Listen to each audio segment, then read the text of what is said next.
बाज एक रुला देने वाली कहानी। 14 साल की उम्र में जब खेलने कूदने की उम्र होती थी तब रिश्ता हो गया। उस समय में सभी लड़कियों की 12-13 वर्ष में ही ब्याह दी जाती थी। शादी का मतलब भी पता नहीं होता था। बस ये सोचकर खुश होते थे कि नए नए कपड़े मिलेंगे। माँ थी ही नहीं तो पिताजी ने बस जो थोड़ा सा घर का कामकाज सिखाया वही आता था। शादी का दिन आया और बस सारी सरसों के बाद विदाई का वक्त भी आ गया था। रोते रोते डोली में बैठकर ससुराल पहुंच गई। इतनी आलीशान हवेली देखकर मन ही मन बहुत खुश हुई। तभी सासू माँ की आवाज़ आ गई, अरे जल्दी से कलश लाओ, बहू आ गई है। और मैंने घूंघट की आड़ से अपनी सास को देखा। आंखों से एकदम सख्त मिजाज की लग रही थी। मुझे मन सच में थोड़ा सा डर गई थी उन्हें देखकर। सारी रस्में खत्म होते होते रात हो गई थी। बिस्तर पर लेटते ही नींद आ गई थी। सुबह सुबह नौकरानी ने आकर जगाया था, चलो रसोई बनाने की रस्म है। तैयार होकर रसोई में गई और खीर बनाई। सबने तारीफ भी की, पर सासू माँ ने कभी निकाल ही दी। साथ ही हिदायत से भी, अब बचपन छोड़कर कुछ काम काज सीख लो। 15 दिन बाद मेरे पति को भी हॉस्टल जाना था क्योंकि वह तब बीए कर रहे थे। खैर अमर भी हॉस्टल चले गए और मैं अकेली रह गई अपनी सास ससुर के साथ पढ़ती। बीच बीच में अमर चिट्ठी लिखते थे, पर पहले सासू माँ भी थी, बाद में मेरे पास आती थी। उम्र कम होने की वजह से इतना फर्क नहीं पड़ता था।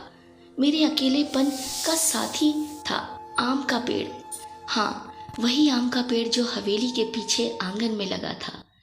उस आम के पेड़ के नीचे एक कच्ची मिट्टी का कमरा भी बना हुआ था, पर वो फल नहीं देता था, इसलिए सारे हवेली उस पेड़ को बोझ कहते थे। पर मुझे न जाने क्यों उस पेड़ से बहुत प्यार था। जब काम से निवृत्त होकर कुछ फुर्सत के पल मिलते थे तो वही पेड़ मेरा साथी होता था। उसको देखते हुए मैं अपनी सारी थकान भूल जाती थी। 2 साल बीत गए और मैं 16 की हो गई।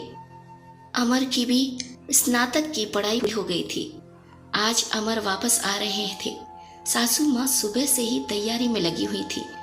खुद ही रसोई में जाकर सारा जायजा ले रही थी। मैं भी बहुत खुश थी कि अब मुझे अकेले नहीं रहना पड़ेगा। 16 श्रृंगार के साथ मैं पूर्ण स्त्री की तरह महसूस कर रही थी। आज मांग का सिंदूर कुछ अलग ही लालिमा लिए हुए था। शायद वही लालिमा मेरे चेहरे पर भी दिख रही थी। तभी तो मेरी सास ने मुझसे कहा कि जा अपनी नजर उतरवा ले, अमर आ गए हैं। हवेली की हलचल से पता चल गया था। मुझे खाने पीने से निवृत्त होकर सब आराम करने चले गए। अमर भी कमरे में आ गए थे और मैं बस शर्म से लाल हुई जा रही थी। तभी अमर ने मुझे तोहफा दिया, एक सुंदर लाल साड़ी। पर मेरे लिए तो अमर का वापस आना ही सबसे बड़ा तोहफा था।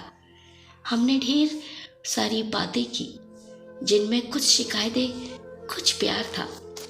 समय बीतता गया और 2 साल कैसे बीत गए पता ही नहीं चला।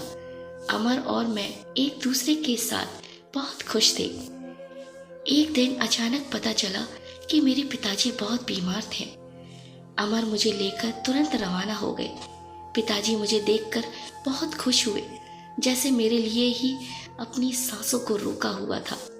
और फिर मुझे अमर के हवाले के वो इस दुनिया से चले गए।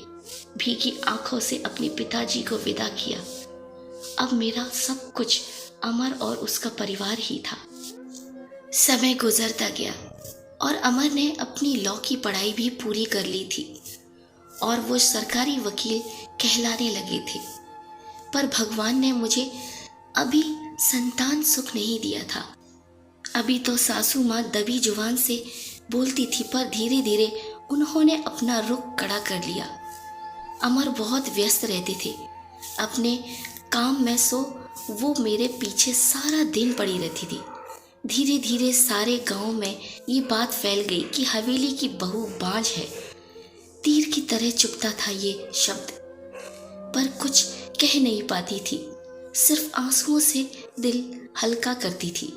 मुझे अमर दिलासा दिलाते थे, पर लोगों का व्यवहार अंदर ही अंदर मुझे खोखला कर रहा था।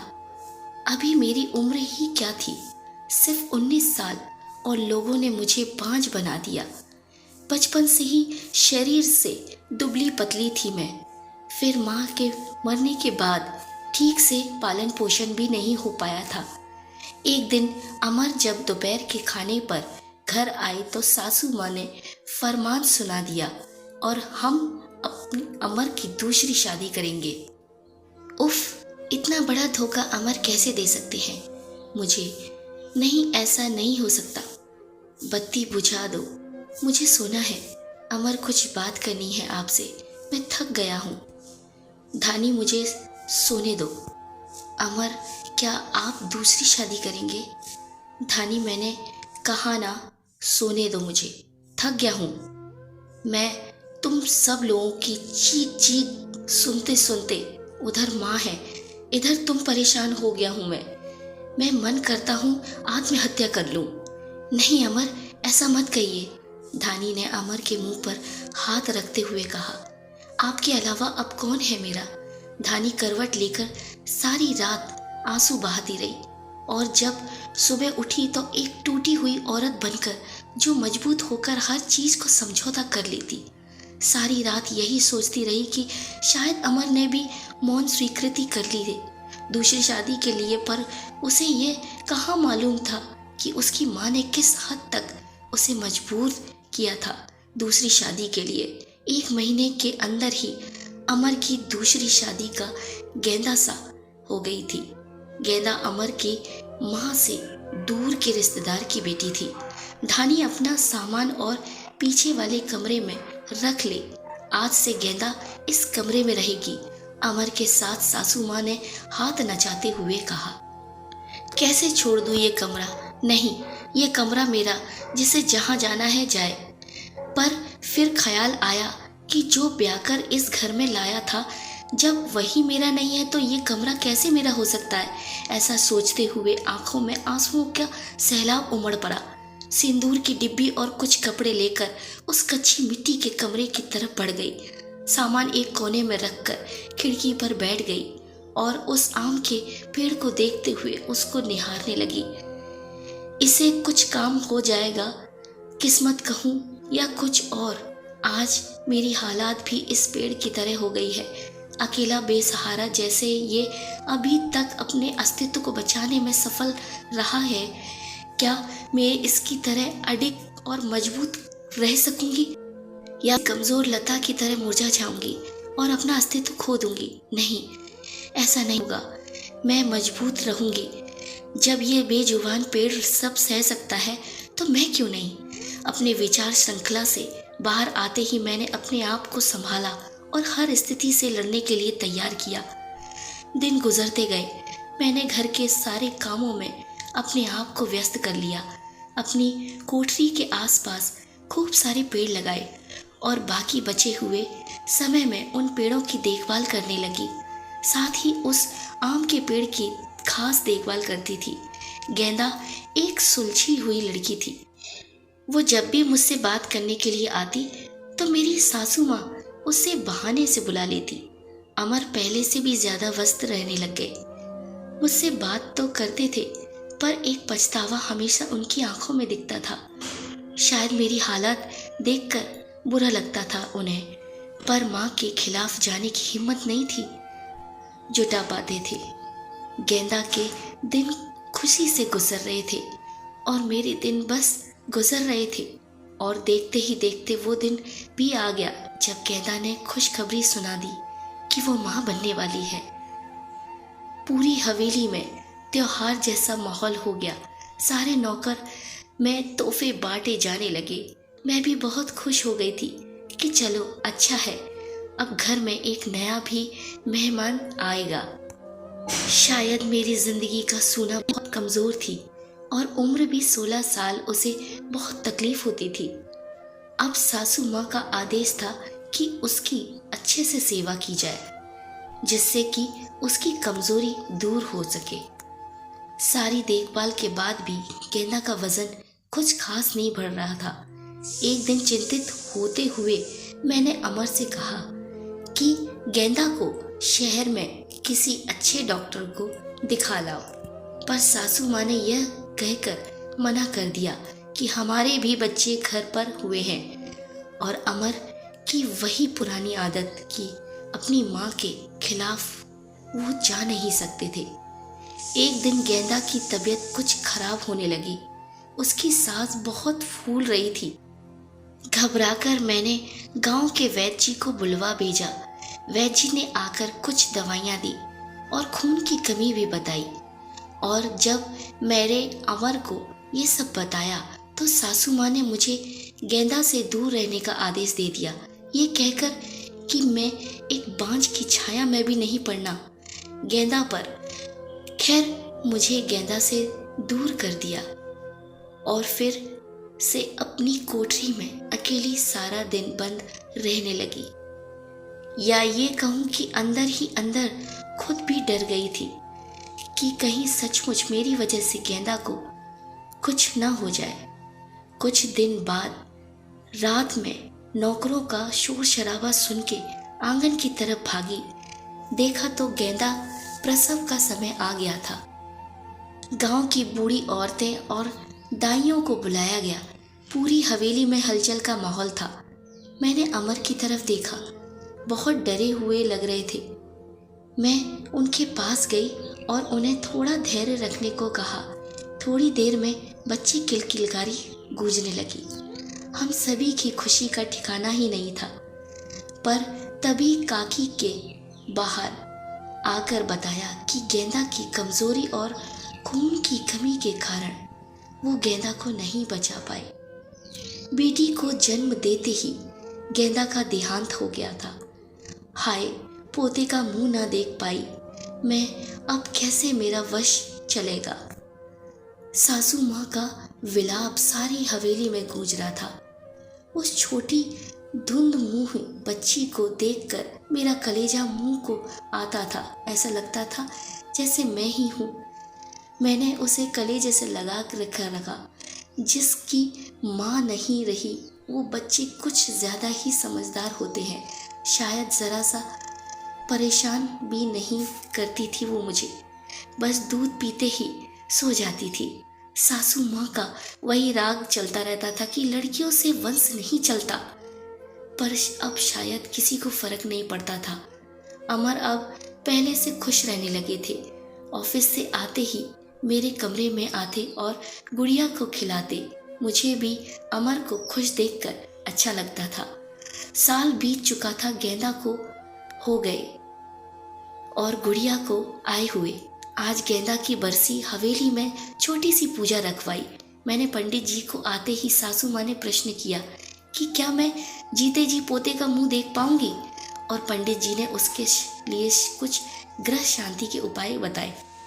सासू माँ चल दी पंडित जी को हवेली दिखाने और सारी हवेली की शुद्धि कराने मेरी कोठरी में पास आ गई और पंडित जी को वो बांझ पेड़ भी दिखाया। जैसे ही पंडित जी उस बांझ पेड़ को देखकर मुंह बन गया और बोलना शुरू कर दिया कि इसी पेड़ की वजह से तुम्हारे घर में बेटा नहीं है, इसे जितना जल्दी हो सके काट डालो। मुझे कुछ समझ में नहीं आ रहा था कि मैं क्या करूं, कैसे अपने सुख दुख के साथी को बचाऊं।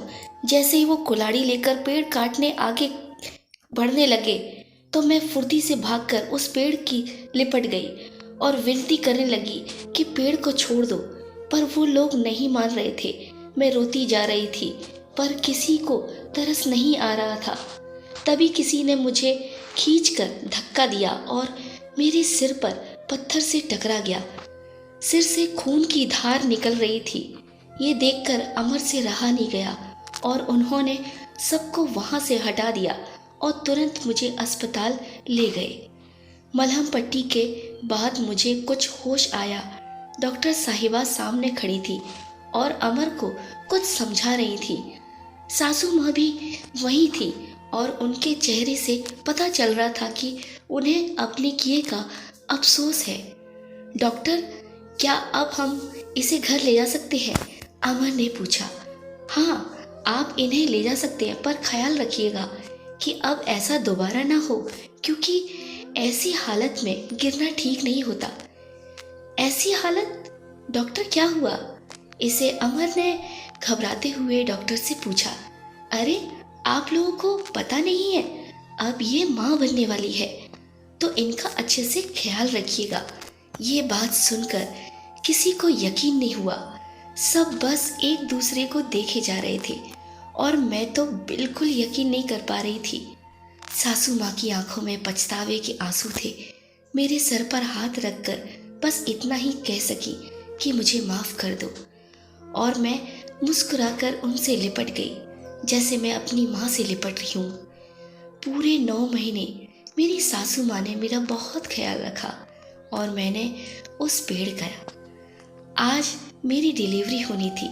सासू माँ का समय से मुझे अस्पताल ले गई ताकि जो गलती उन्होंने गेंदा के समय पे की वो अब ना हो। बधाई हो, आपके पोता हुआ है।